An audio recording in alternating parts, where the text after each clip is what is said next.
Hello मैत्रिणींनो, नमस्कार. रेखा स्पेशलमध्ये सर्वांचं स्वागत. आज आपण बनवणार आहोत मोड आलेल्या मठाची हिरवी रस्सा भाजी. यासाठी आपल्याला साहित्य लागणार आहे 200 ग्रॅम मोड आलेले मठ, अर्धी वाटी शेंगादाणे, 4 ते 5 हिरव्या मिरच्या, 10-12 लसूण पाकळ्या, कोथिंबीर, 7 ते 8 कढीपत्त्याची पानं.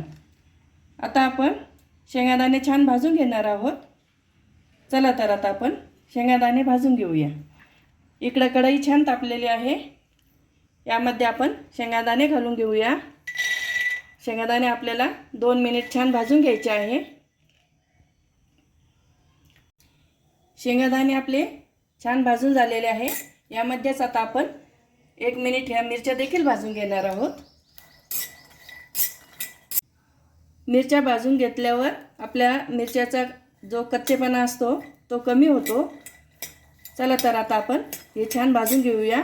आता आपण हे सर्व मिक्सरमध्ये बारीक करून घेणार आहोत. भाजून घेतलेले शेंगादाणे, हिरव्या मिरच्या, लसूण आणि कोथिंबीर आता आपण हे सर्व जिन्नस मिक्सरमध्ये घालून छान बारीक असे वाटून घेणार आहोत. यामध्ये आपल्याला पाणी घालून बारीक वाटायचं आहे. अगदी पाट्यावर वाटतात तसं हे मिश्रण आपलं तयार होईल.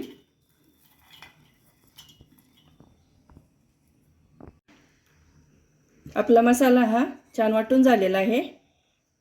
छान पेस्ट बनलेली आहे. चला तर आता आपण भाजी बनवून घेऊया. इकडे मी कढई गरम करायला ठेवलेली आहे. त्यामध्ये मी 2 पळ्या तेल घेतलेलं आहे. आता आपण यामध्ये मोहरी घालणार आहोत. मोहरी छान तडतडली की त्यामध्ये आता आपण जिरे घालणार आहोत.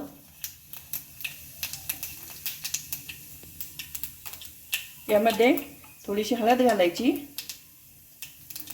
म्हणजे आपली फोडणी उडत नाही, अंगावर वगैरे येण्याची शक्यता असते. त्यामुळे आपण ही सुरुवातीलाच हळद घालायची आहे. आता आपण त्यामध्ये कढीपत्ता घालून घेऊया.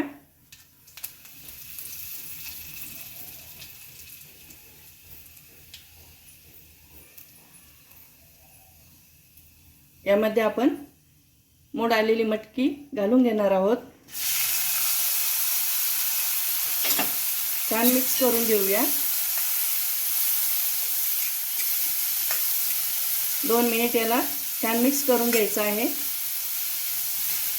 छान परतून झाली आहे आपली आता मटकी. यामध्ये आता आपण मिक्सरमध्ये बनवून घेतलेला मसाला घालून घेणार आहोत. 2 मिनिट झालेले आहे. आता आपण यामध्ये मसाला घालून घेऊया.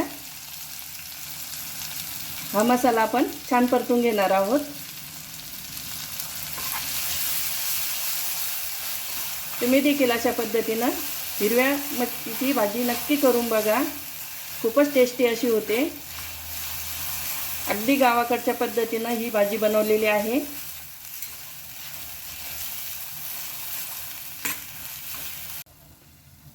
मसाला हा छान परतून झालेला आहे. आता आपण यामध्ये अर्धा ग्लास पाणी घालणार आहोत. गॅस हा आपल्याला कमी करायचा आहे. आता आपल्याला मंद आचेवर ही मटकीची भाजी बनवायची आहे. खूपच छान लागते. लाल भाजी तर तुम्ही नेहमीच खातात, पण अशा हिरव्या वाटणाची भाजी तुम्ही करून बघा. आपल्या भाजीला छान उकळी आलेली आहे. आता यामध्ये आपण चवीनुसार मीठ घालून घेणार आहोत. आपल्याला ही भाजी 4 ते 5 मिनिट छान मंद आचेवर होऊ द्यायची आहे.